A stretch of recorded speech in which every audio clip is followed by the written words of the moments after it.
You can fool all the people some of the time and some of the people all the time. But you cannot fool all the people all the time.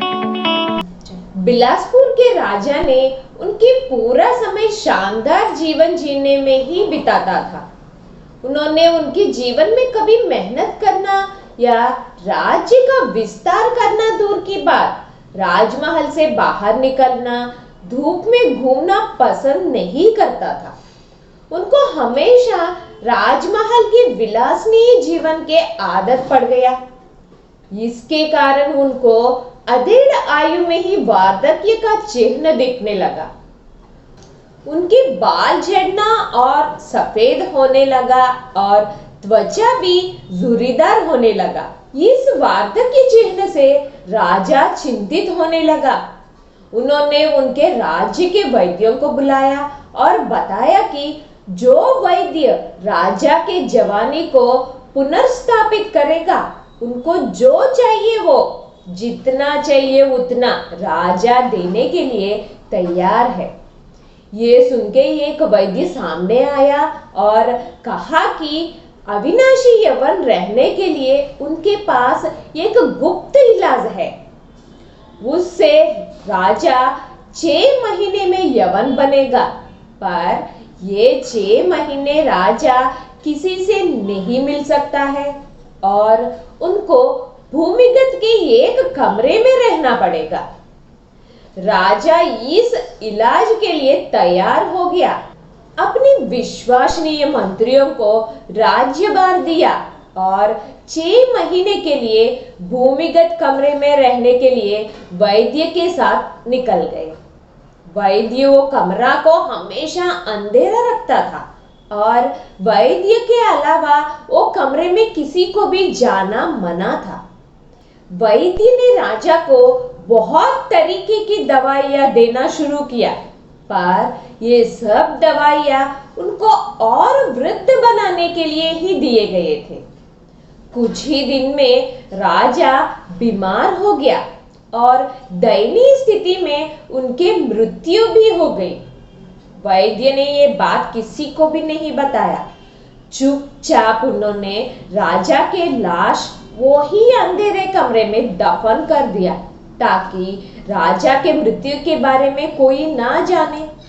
वो कमरे से दूसरे राज्य जाने के लिए वैद्य ने एक सुरंग बनाया और वो दूसरे राज्य में राजा की शक्ल से मिलने वाला नौजवान आदमी को ढूंढने लगा। वैद्य वो आदमी को अंधेरे कमरे में ले गया और उनको राजा के बारे में और उनके मंत्रियों के बारे में पूरा विस्तृत जानकारी दिया। तब वैद्य मंत्रियों को खबर भेजा कि राजा जवान हो गया है, फिर भी कुछ दिन वो ही कमरे में रहना है। इलाज के दिन समाप्त होने का आ गया तो राज्य का समाचार बताने के लिए सभी मंत्री को वो अंधेरे कमरे में जाके एक के बाद एक राज्य का जानकारी देने लगे। कमरा अंधेरा होने के कारण मंत्रियां अंदर जाने के बाद उनके नाम और उनके बारे में पहले पहचान करने लगे। इससे नौजवान आदमी सभी मंत्री के आवाज से उनके नाम और काम याद रखने लगा। 6 महीने ऐसा सभी मंत्री हर दिन अंधेरा कमरे में आना नौजवान आदमी को सब विषय के जानकारी देने से यह आदमी को राज्य के बारे में और सभी मंत्री के बारे में बहुत कुछ समझ गया। राजा के पुनरागमन के लिए एक अच्छा मुहूर्त निकाला गया था। उस दिन राज्य के सब जन उनके नवजवान राजा को देखने के लिए राजमहल के सामने इकट्ठा हुए थे। जब राजा राजमहल के बाहर आया तो उनको देख के सब जन हक्का बक्का हो गए थे। उनके बदलाव से सब खुश भी हुए थे। वैद्य तब वहां आके उनके इलाज को खुद धन्यवाद कहते हुए सब जन से कहा कि वो बहुत मेहनत करके राजा को नौजवान बनाया है और राजा फिर वृद्ध नहीं होगा। अगर हुआ तो भी वो फिर राजा को बदल सकता है। वैद्य के ये बातें नौजवान राजा के मन को लगा और वो इन बातों का अंतर्भाव समझ भी गया। जुलूस के साथ राजा को अपने राजसभा ले जाया गया और राज्याभिषेक कराया गया। उनको अजरा नाम भी दिए। अजरा मतलब वो है जिन्होंने वार्धक्य जीता। उस दिन से वैद्य राज्यसभा में बहुत शक्तिशाली बन गया। उनका हर बात राज्य में अंतिम निर्णय हो गया और सभी मंत्री को पसंद नहीं है तो भी मानना पड़ रहा था। इस स्थिति का फायदा उठाने लगा वैद्य और नवजवान राजा को संकोच के बिना हर एक बात में हुक्म देने लगा। नवजवान राजा वैद्य का हर एक बात बहुत दिन सहन किए।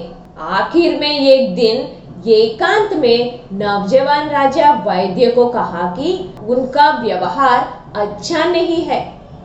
उनके ही वजह से ये आदमी राजा बना तो राजा पर उनका पूरा अधिकार रह सकता है, पर राज्य या सभी मंत्री पर वैद्य का दखल अंदाजी ठीक नहीं है कहा।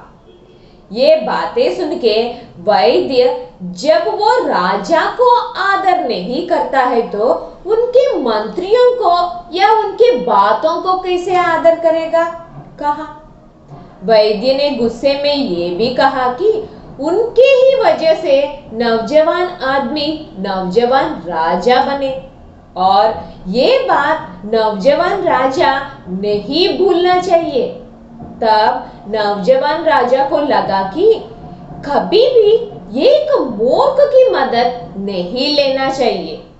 वैद्य की मदद को और आभारी रहना उनके सबसे मूर्खता ही होगी समझा और अपना तलवार निकाल के वैद्य का सर काट दिया।